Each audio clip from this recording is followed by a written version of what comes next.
The world of Professor Robert Langdon was one of quiet lecture halls, dusty archives, and the orderly logic of historical symbology. It was a world shattered by the insistent, jarring ring of a telephone in his Paris hotel room, well past midnight. The voice on the line was that of Captain Bezu Fache of the Direction Centrale de la Police Judiciaire, his tone a blend of granite authority and strained courtesy. A murder at the Louvre. As the visiting American symbologist, Langdon's opinion was requested. The request felt more like a command. The sleek police car that collected him moved through the rain-slicked streets of Paris, the city of light now feeling like a city of shadows. This was the first tug on a thread that would unravel the very fabric of his reality. The Grand Gallery of the Louvre, empty of tourists and echoing with a profound, tomb-like silence, was a stage set for a horrific tableau. The body of Jacques Saunier, the museum's esteemed curator, lay splayed on the parquet floor, his naked form arranged in a deliberate, chilling parody of Leonardo da Vinci's Vitruvian Man**. This was not a random killing, it was a message, a complex symbol written in the language of the dead. A five-pointed star, a pentacle, was drawn in blood on his pale chest, and beside him he had scrawled a series of numbers and a phrase that seemed to stare directly into Langdon's soul. The air was thick with the metallic scent of blood and the oppressive weight of institutional power. Captain Fache, a man whose eyes were dark pools of unwavering suspicion, moved with the grim finality of a predator. Langdon, a scholar who dealt with the dead symbols of the past, was now standing over a fresh corpse, and he could feel Fache's gaze constructing a cage around him. The emotion was one of profound disorientation and claustrophobic fear. He was a man of intellect, suddenly drowning in a sea of visceral threat. Salvation, or perhaps a deeper, more perilous descent into the labyrinth, arrived in the form of Agent Sophie Neveu. Her entrance into the gallery was a study in controlled composure, but Langdon, a lifelong reader of unspoken language, detected a tremor of electric urgency beneath her professional facade. She was a cryptologist with the police, and she carried with her the chilling, final words of her grandfather. In a hushed, tense exchange away from Fache's hearing, she revealed her identity and showed Langdon the message Fache had deliberately concealed, a line of text left by the dying Saunier that read, "P.S. Find Robert Langdon." The ground seemed to fall away beneath him. He was not merely a consultant, he was a target, a piece in a game whose rules he did not understand. Sophie's subsequent warning, that Fache had planted a GPS tracking dot on him, sent a fresh wave of paranoia coursing through his veins. The museum, temple to human creativity, transformed in an instant into a claustrophobic prison of echoing footsteps and unseen, accusing eyes. Their alliance, forged in that moment of shared, desperate peril, was built not on trust, but on the stark necessity of survival. What followed was a breathtaking, high-stakes intellectual ballet through the Louvre's darkened corridors. Guided by Saunier's cryptic clues, a string of numbers that Sophie, with her cryptologist's intuition, instantly recognized as out-of-sequence Fibonacci sequence, and the anagrammed phrase, "O draconian devil, O lame saint," they became ghostly archaeologists, racing to decipher a trail left in the final, agonizing moments of a life. The thrill of each discovery was a potent, exhilarating antidote to their gnawing fear. Solving the anagram to reveal Leonardo da Vinci, the Mona Lisa, was a flash of lightning in the dark. The subsequent dash to the painting, finding a key hidden behind the protective glass of Madonna of the Rocks another Da Vinci masterpiece, was more than a step forward. It was a moment of transcendent, almost spiritual connection with Saunier's brilliant, desperate mind. The serene, enigmatic figures in the painting were no longer mere art. They were silent, knowing witnesses to a secret war being waged in the shadows of history. The emotion was a complex cocktail of exhilarating, intoxicating clarity and heart-pounding terror. Their escape from the Louvre was a masterpiece of nerve and ingenuity. Using a trick Langdon recalled from a past lecture, exploiting the museum's security system by dragging a metal barricade plate across a motion sensor, they created a digital blind spot, allowing them to slip away from Fache's surveillance like ghosts. The cool night air of Paris was a baptism of freedom, but it was short-lived. Their next destination, the Depository Bank of Zurich, introduced another volatile element into their fragile partnership: the manager, André Vernet. In Vernet, they faced the cold, polished face of institutional preservation. His initial, unflappable helpfulness, born of a sacred duty to the Priory of Sion, swiftly curdled into hostile self-preservation when he grasped the magnitude of the manhunt they were fleeing. The car ride to a second bank branch became a nerve-shredding, claustrophobic standoff. Langdon, the academic, was forced to shed his skin and play the part of a ruthless operative, pressing a gun-shaped object into Vernet's back, his heart hammering against his ribs. The relief of finally escaping Vernet's duplicitous grip was immediately replaced by a wave of awe and dread as they examined their prize in the back of the bank's armored truck. A heavy, rosewood box inlaid with intricate inlaid symbols, and within it, the most beautiful and terrifying object Langdon had ever held, a cryptex. Crafted from polished marble and word locks, this portable vault was a testament to Leonardo da Vinci's genius and a stark measure of the secret it protected. To force it open was to destroy its contents, as a delicate glass vial of vinegar inside would shatter, dissolving the precious papyrus scroll within. It was both a key and a prison, a promise and a threat. Holding its cool, smooth weight in his hands, Langdon felt the immense burden of history. They were no longer just fugitives, they were now guardians, a role for which they were profoundly unprepared. This realization was a solemn, terrifying mantle placed upon their shoulders. Their only hope lay in finding someone who could help them navigate this perilous path, a thought that led them, with the police net closing ever tighter, to the isolated chateau of Sir Lee Teabing. Teabing's entrance was a burst of chaotic, welcome energy.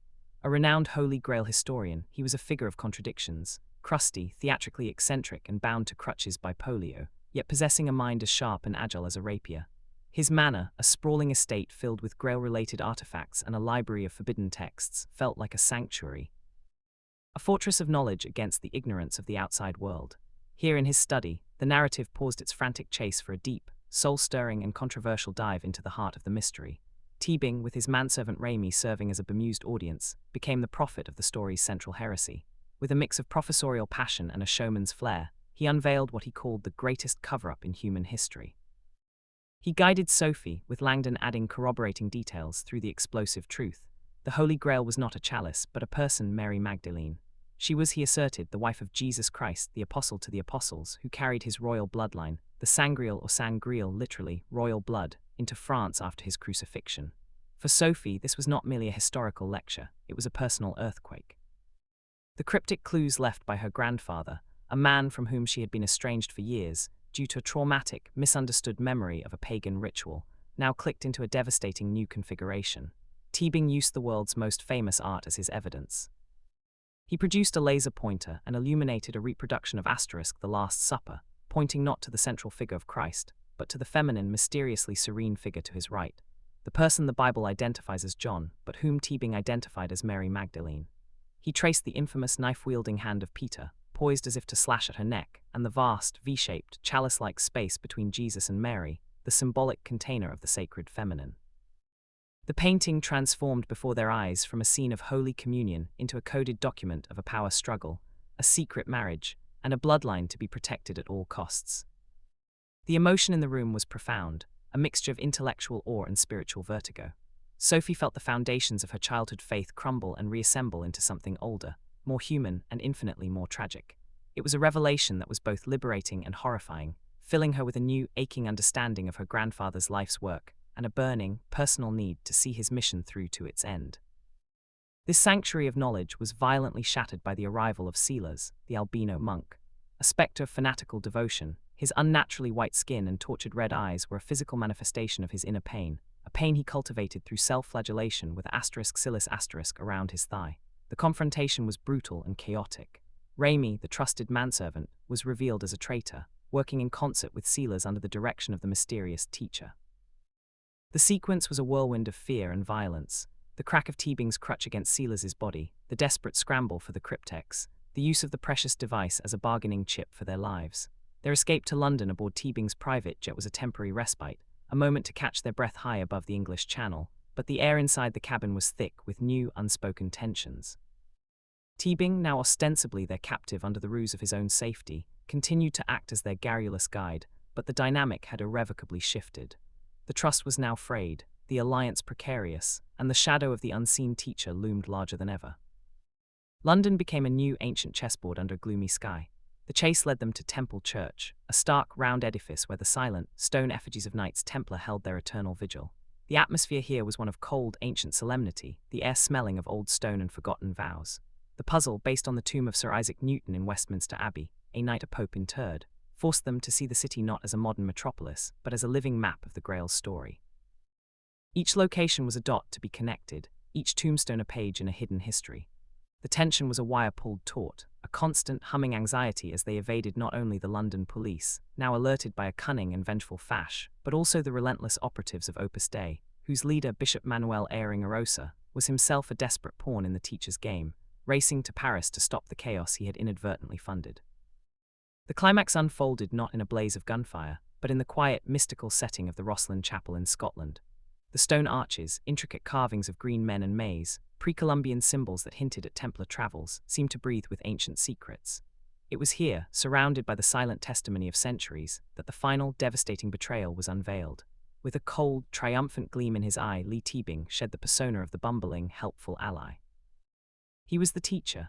The charming, eccentric historian was the puppet master all along, a man so consumed by his lifelong, obsessive quest for the Grail that he had orchestrated the murder of his friend, Jacques Saunier, and the other priory leaders, using the fanatical sealers as his unwitting weapon.